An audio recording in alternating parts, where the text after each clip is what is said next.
Uh, so, very good afternoon to everyone. So I'm Vaswar, and I'm going to talk about the recent work which is based on the archive number that is the down. And the title of my talk is proving quintessence using bio imprint on the cross correlation of quick lensing and post-reionization is a 21 centimeter signal. Here is the brief outline of my talk. So I briefly discussed the cross correlation power spectrum, which that for what it means that there is two different fields, the weak lensing convergence, and there is 21 centimeter brightness temperature signal temperature, and we cross correlate these two signals, and we found a new type of power spectrum that is called cross power spectrum, and from that cross power spectrum we found what is the barrier acoustic oscillation feature, and from there we constant to very important two cosmological parameter, that is angular sorry angular distance and the Hubble expansion, right? And from there we will move to the quintessence cosmology, which is any some kind of alternate cosmology beyond lambda CDM model. And finally I will summarize my result. So I think we must appreciate that one of the remarkable consequences of general theory of relativity, that is the gravitational lensing, and what it tells that masses deflect the lights the similar way the lens in the optics, right? So the distortion that sorry the masses that is present in our universe, which distorts the image, and by measuring that distortion in the image, I mean, because the photon geodesic now have changed, we map the source and the background, we can map the dark sector of our universe. So what exactly we measure, that is called kappa, which is basically the convergence, or you can measure the shear also, but in the Fourier transform both takes the same form. So kappa, I'm sorry, kappa you can think the is something like that is integrated effect on the dark matter over density field, and a kappa is given by this expression, and one more additional information that you will require, that is how galaxies are distributed in the as a function of redshift, that is given by ns of z. Uh, for a given survey, this particular n of z, that is the redshift choice of redshift selection function given by some kind of Gaussian distribution, and there is three parameters, that is alpha, beta, and z naught, which is basically depends what kind of survey you are dealing with. And that kappa you can now think of a Gaussian random variable, I mean in the first sense, and you take the Fourier transform, I mean go for the 2-point correlation function, and in the Fourier transform correlation function you will have a power spectrum. This is angular power spectrum. This is cosmologically written in the equation of 2. This is cosmological very important, this expression. What it tells, there is one A of kappa which tells where is the source, that is chi. Chi basically the co-moving distance where the source, and chi is basically where the observer, and in between that how density fluctuation are growing, that is imprinted in the d square, it is how fluctuation grow, and there is the integration along the line of sight.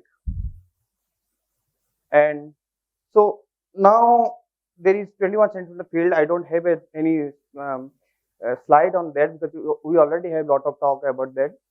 So there is major difference between these two fields are, one, the weak lensing field is line of sight effect, and it is sensitive to the fluctuation of dark matter density field, and the contrary, we have a tomography effect, that is the 21 centimeter brightness temperature, which is the probe of small scale fluctuations. And we know that these two fields are the cross correlated at least in the large scale, because they are both the probes the underlying dark matter distribution, and we already know that autocorrelation of 21 centimeter power spectrum is not yet detected.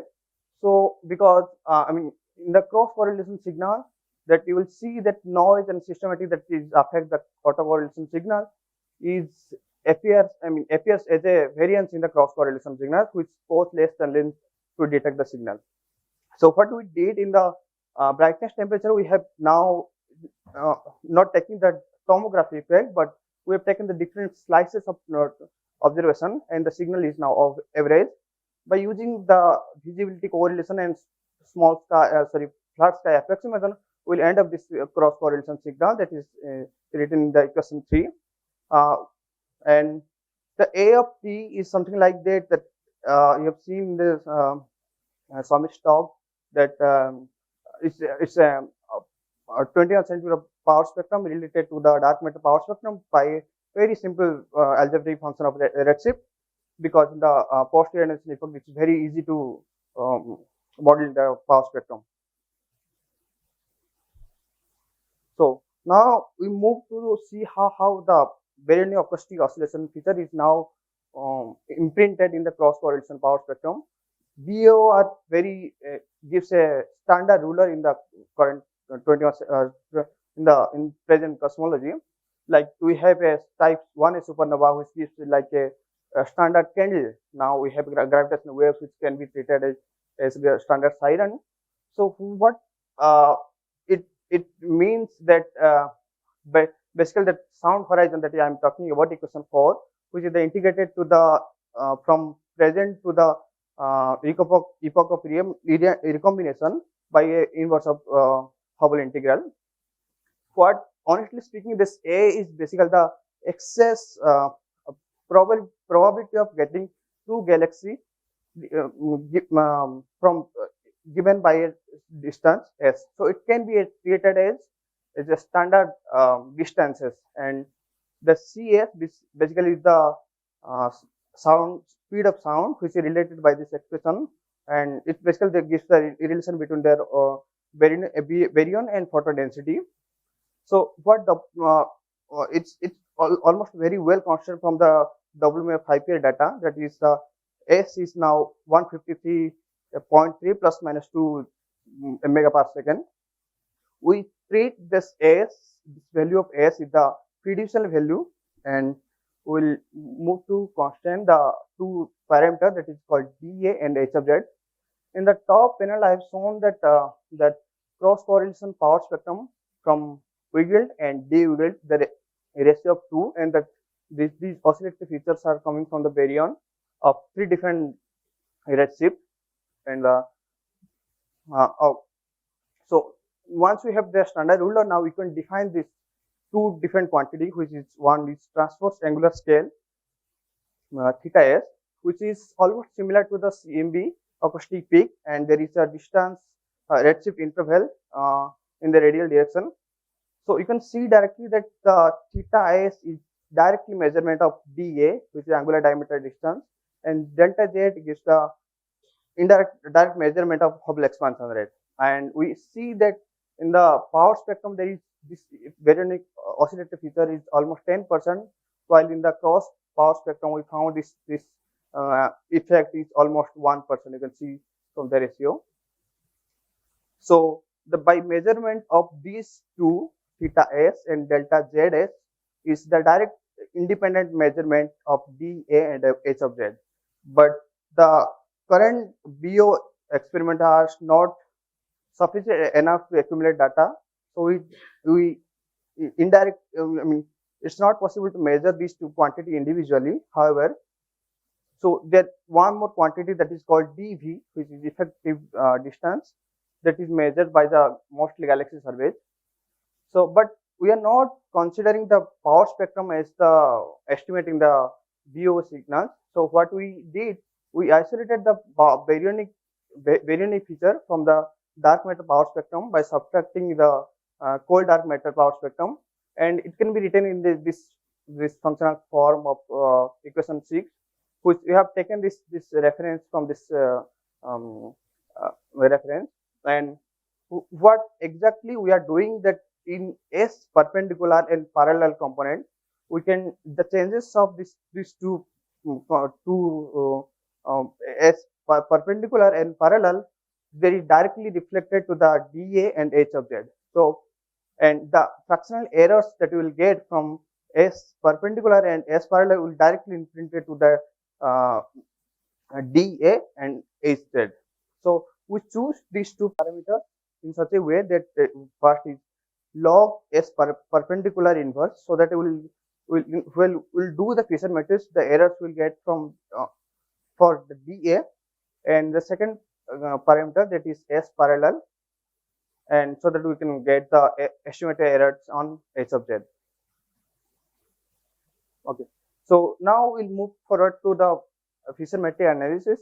This is the expression that you will see in the Fisher matrix, that is the derivation, first derivative of the P1 and P2 from the baryonic part, and there is additional part is coming from the cross correlation signal. So, and there is some algebraic manipulation you do, and finally you have this form of Fisher matrix, and inverse of Fisher matrix will give the expected error on that signal, and then there is a variance from delta T of K, which is the autocorrelation power spectrum and the noise, systematic noise that you will get. So what we did we choose the frequency range of 400 to 950 megahertz. That is basically from the SCA1 mid, and these are the parameters that will get chosen. And what we did in this frequency range, we subdivided into 4 redshift beams, and this particular is basically the central frequency is, and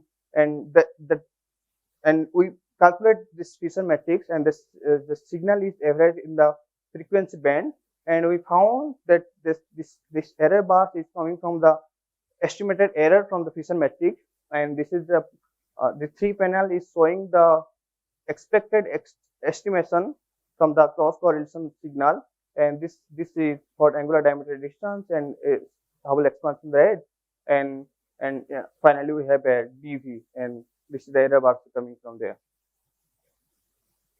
And what we found something very interesting, that in this 4 redshift, when we move to high redshift, the ratio of the Hubble expansion rate constants very badly than the angular diameter distance.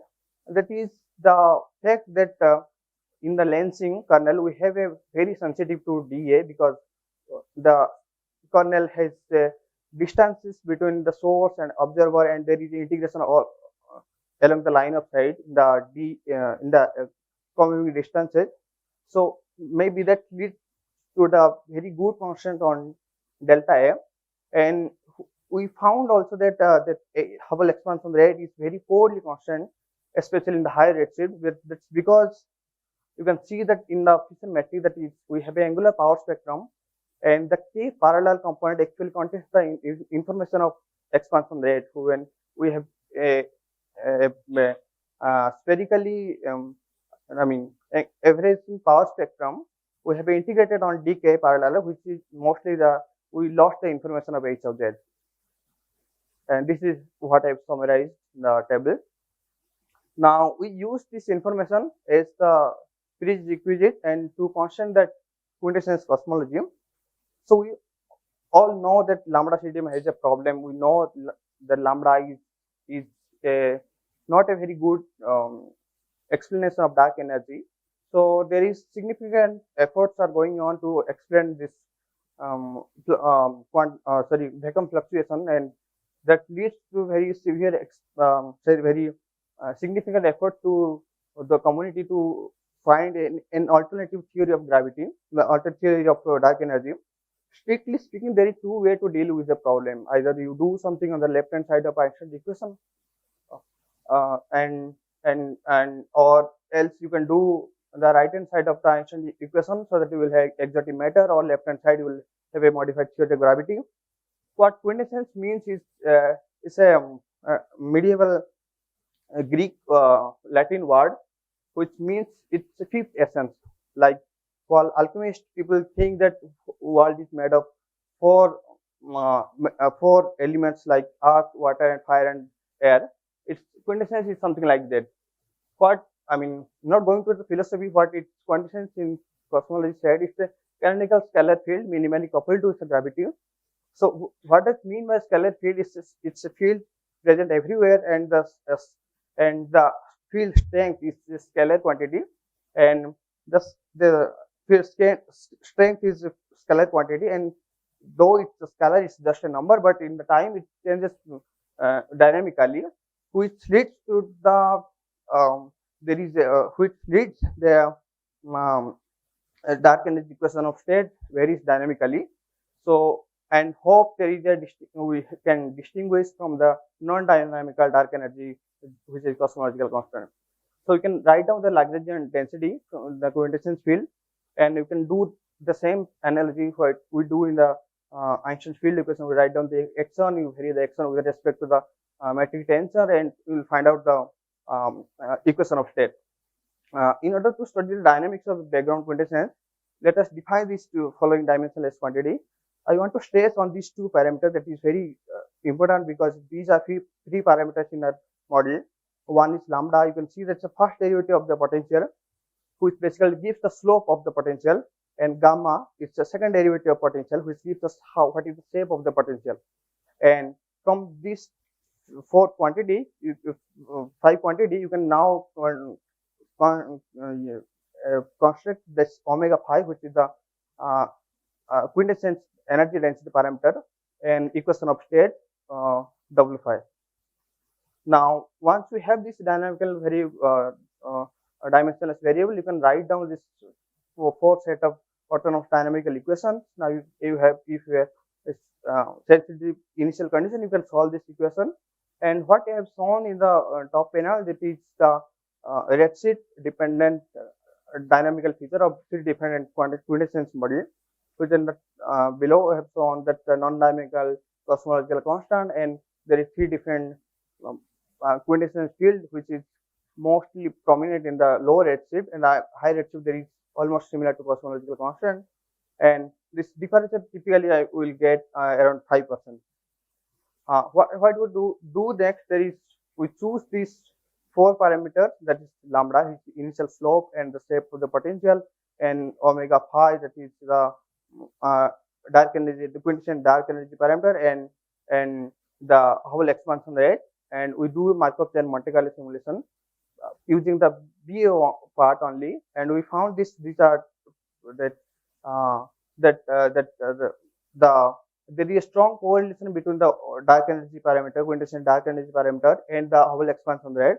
And after that, we taken the utilizing mainstream data like cosmic chronometer and growth rate data and supernova luminosity response data, and we found that the Hubble expansion rate is basically that getting much more value than what Planck measured.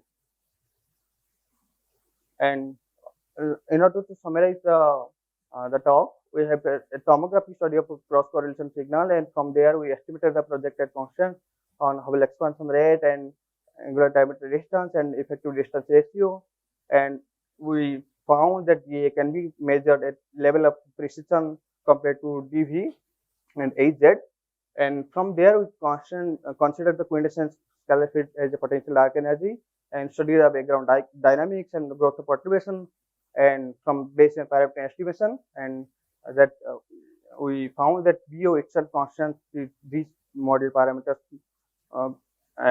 very well, and we are hoping that future possibility can have when we have much data.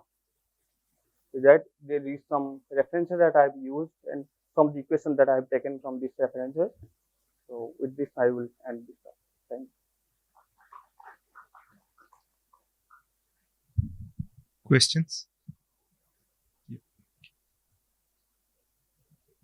What is the motivation behind choosing weak lensing as a cross correlator here?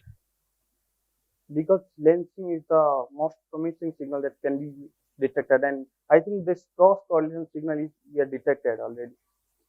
This cross correlation of 21 centimeter lensing.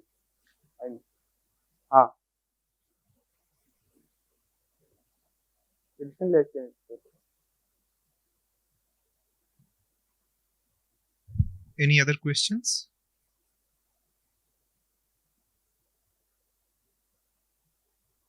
Any other questions to all the speakers of this particular session? Okay. Okay, if not, let us thank the speaker once again, and